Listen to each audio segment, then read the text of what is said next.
Vamos ver agora as teorias motivacionais de processo. Essas teorias estão mais interessadas em compreender como as percepções e os modos de pensar das pessoas influenciam a maneira como elas decidem agir, ou dito de outra maneira, o modo como elas se motivam.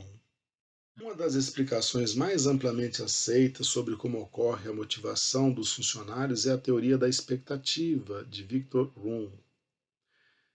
Essa teoria afirma que um indivíduo tende a agir com base na expectativa de que o ato praticado seja seguido por um determinado resultado e também pela atratividade que ele sente por esse resultado.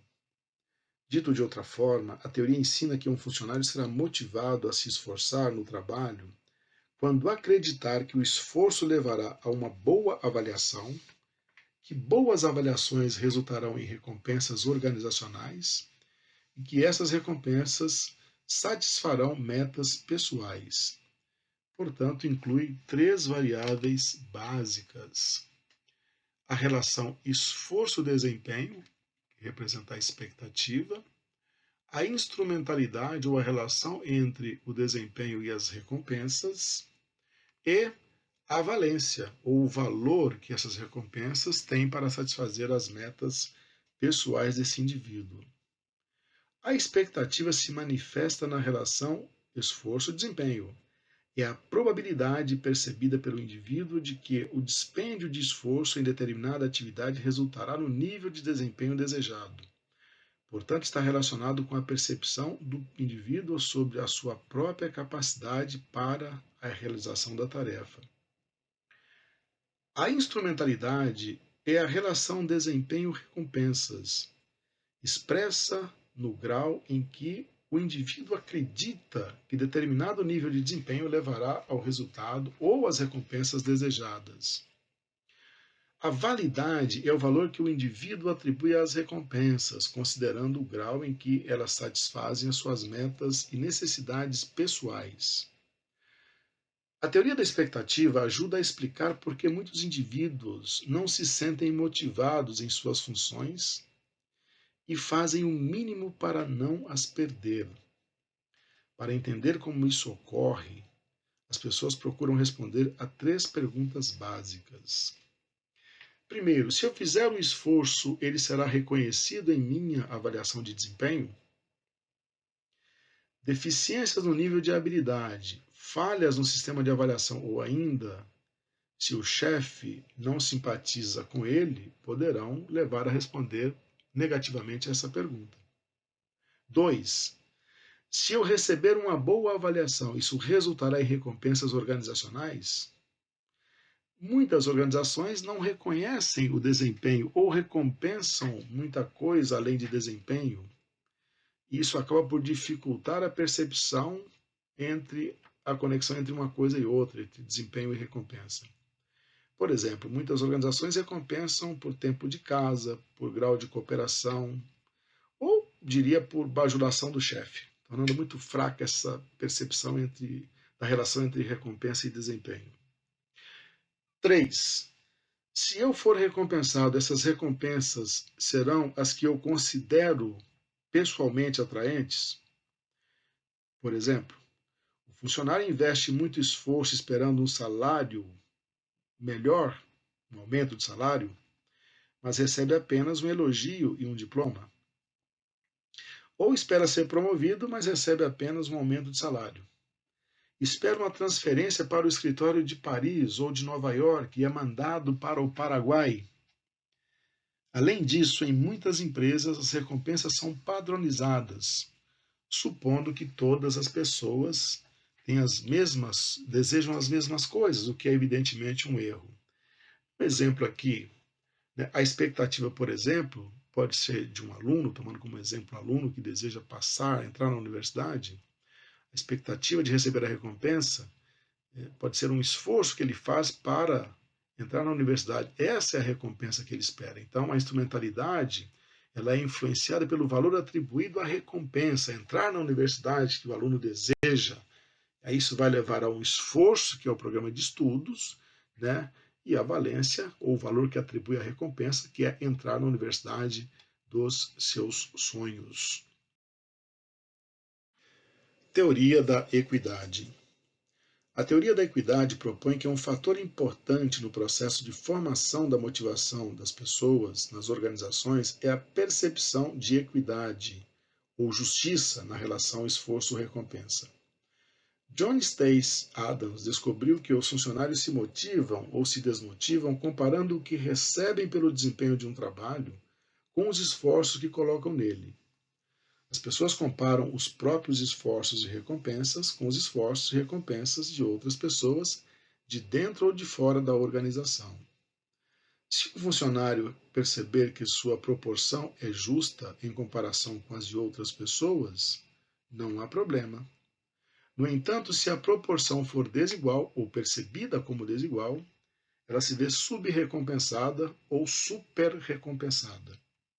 E quando ocorrem desigualdades, os funcionários tentam fazer algo a respeito. O resultado pode ser uma produtividade mais baixa ou mais alta, melhoria ou redução na qualidade da produção, ou ainda aumento do absenteísmo ou até demissão voluntária. Nesta teoria, as referências comparativas são muito importantes, pois são elas que são usadas pelos indivíduos para determinar se há ou não justiça na relação esforço-recompensa. E as pessoas geralmente fazem 4 tipos de comparações. Igual interno são as experiências de um mesmo indivíduo, de um mesmo funcionário, em uma posição parecida dentro da organização exercida anteriormente. Igual externo, ou as experiências de um funcionário em outra organização, em uma situação ou posição semelhante. Igual externo, ou um outro interno, desculpe, um outro indivíduo ou grupo de indivíduos dentro da própria organização. Pode ser também um outro externo, ou comparação com outro indivíduo ou grupo de indivíduos de fora da organização. O curioso é que o cérebro parece programado para rejeitar a injustiça. Um funcionário que percebe estar ganhando mais do que merece tentará, segundo a teoria, fazer alguma coisa para corrigir a inequidade percebida. O que se sentir recebendo menos também. As estratégias mais frequentemente utilizadas pelos indivíduos para reduzir as injustiças percebidas são alterar o esforço de trabalho, ou seja, uma pessoa pode optar por aumentar ou diminuir as contribuições para a organização. Indivíduos que acreditam que estão sendo mal pagos podem reduzir o nível de esforço, ou aumentar o absenteísmo, que são as faltas e atrasos não justificados. Modificar os ganhos. Uma pessoa mal paga pode solicitar um aumento de salário ou pedir uma recompensa, um bônus, por exemplo. Ou uma categoria profissional pode ir ao sindicato e organizar um movimento de reivindicação. Mudar as percepções. Pesquisas sugerem que as pessoas poderão mudar a percepção da equidade se forem incapazes de mudar as contribuições ou os ganhos. Elas podem, por exemplo, aumentar artificialmente o status do que fazem ou colocar defeitos nos trabalhos das outras pessoas. E podem deixar o trabalho. Pessoas que acham que são injustiçadas e se veem com capacidades, competências valorizadas no mercado de trabalho, podem simplesmente pedir demissão da organização onde trabalha. Teoria do estabelecimento de metas. A teoria do estabelecimento de metas afirma que os objetivos específicos aumentam o desempenho e que os objetivos difíceis resultam em desempenho superior aos objetivos fáceis, desde que esses objetivos difíceis tenham sido definidos pelos próprios indivíduos ou que tenham sido, pelo menos, aceitos por eles, em vez de terem sido impostos coercitivamente pelos próprios superiores. Ou seja, os indivíduos, ou pelo menos parte dos funcionários, se motivam quando recebem metas desafiadoras, Desafiadoras, pessoal, não quer dizer impossíveis. Metas desafiadoras, metas difíceis serão alcançadas, aquelas que exigem um esforço acima do normal, metas que são específicas, desde que essas metas tenham sido negociadas, tenham sido acordadas, que eles tenham pelo menos participado do estabelecimento delas. Existem algumas contingências, entretanto, que devem ser consideradas ao aplicar a teoria do estabelecimento de metas. Então, uma é essa, metas específicas, né? A participação das pessoas, porque a participação leva a comprometimento e a melhor aceitação dessas metas. Esses indivíduos que participam dessa estabelecimento de metas devem ter um locus de controle interno para que eles possam participar com autonomia dessa fixação das metas. E é a participação no estabelecimento delas que leva a essa melhor aceitação. Metas impostas de cima para baixo geram normalmente resistências na hora da execução. Essas metas levam à motivação, essa motivação ela depende de autoconfiança e elas estão muito relacionadas a fatores nacionais e regionais. Então, certamente, um funcionário de uma cultura como a americana, fortemente baseada na capacidade empreendedora, não se comporta da mesma maneira que um francês, por exemplo, mais burocrata, ou nem mesmo um operário de São Paulo se comporta da mesma maneira que um funcionário de outras regiões do Brasil. Então, aliás, quase toda a teoria motivacional deve ser compreendida de maneira contextualizada. A cultura, o contexto organizacional, as características de qualificação dos seguidores são extremamente importantes. Nesse contexto, se nós temos funcionários que participam da elaboração das metas, elas são específicas, são desafiadoras, elas são definidas de maneira participativa, elas levam a comprometimento, essa energia que surge desse processo leva a alta performance. Finalmente, vamos ver a teoria do reforço, também chamada de behaviorismo ou lei do efeito. Essa teoria procura explicar como as pessoas aprendem um comportamento a partir das próprias consequências desse comportamento.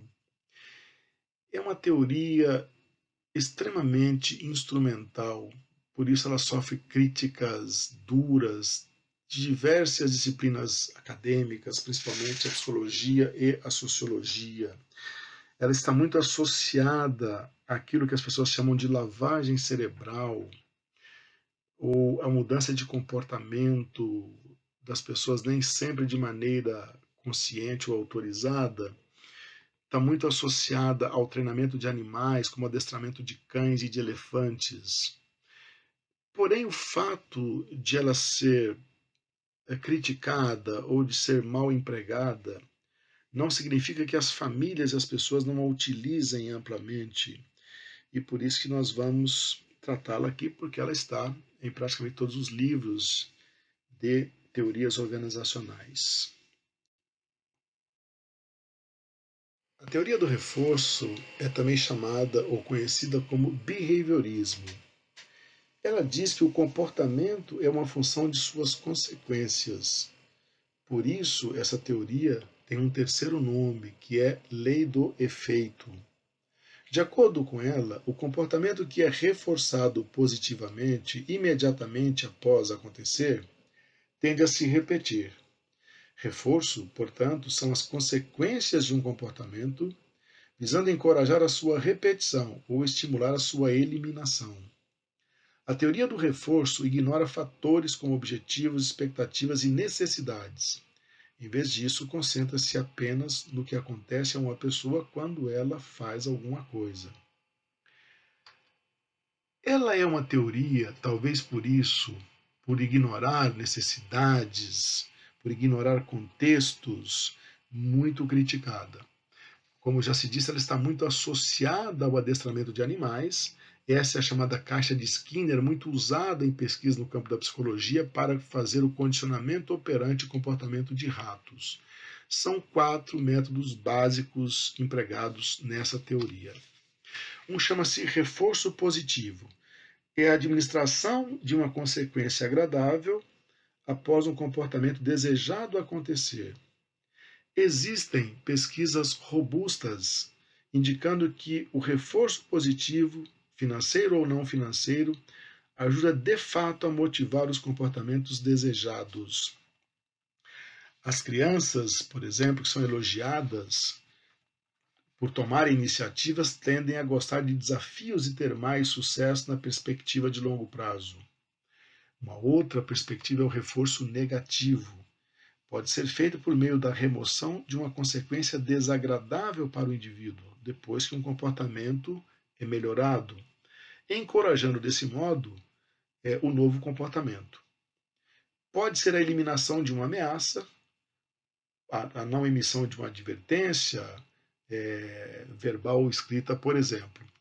Então, o reforço positivo você aplica uma consequência agradável, como um reconhecimento, um elogio ou a concessão de algum benefício econômico. O reforço negativo, você elimina uma consequência desagradável, evita uma advertência, evita uma reclamação, evita constrangimento. Um terceiro método é chamado de extinção. A extinção é a retenção de alguma recompensa positiva. Veja, enquanto a punição, que veremos em seguida, aplica um resultado desagradável para o indivíduo, como uma advertência, a extinção significa negar alguma consequência agradável. A extinção implica essencialmente ignorar o comportamento indesejável, supondo que desse modo ele desaparecerá. A punição, por sua vez, implica você aplicar alguma consequência desagradável para o indivíduo imediatamente após o comportamento indesejável acontecer. Então, a ausência da aplicação de quaisquer consequências após o comportamento adotado significa a extinção, por exemplo, negar um aumento de salário, enquanto a punição implica você aplicar uma consequência desagradável, como, por exemplo, uma advertência ou um desconto no salário por atraso. Todas as vezes que a empresa aplica um reforço positivo, um comportamento desejado tem uma alta probabilidade de que volte a se repetir. Infelizmente, nas outras três metodologias, tanto no reforço negativo, mas sobretudo na punição, não há garantias de eficácia. Por exemplo, os estudos são bastante frágeis para demonstrar se punição evita a repetição de um comportamento desagradável. Então, as empresas, os países devem apostar muito mais no reforço positivo. Por exemplo, é muito mais eficaz construir escolas para educar as crianças do que prendê-las quando ficam adultas e cometem crimes. É muito mais eficaz para uma empresa educar, oferecer treinamento, qualificar as pessoas, do que aplicar medidas corretivas quando alguma coisa de errado acontece. As pesquisas são bastante consistentes com relação a isso.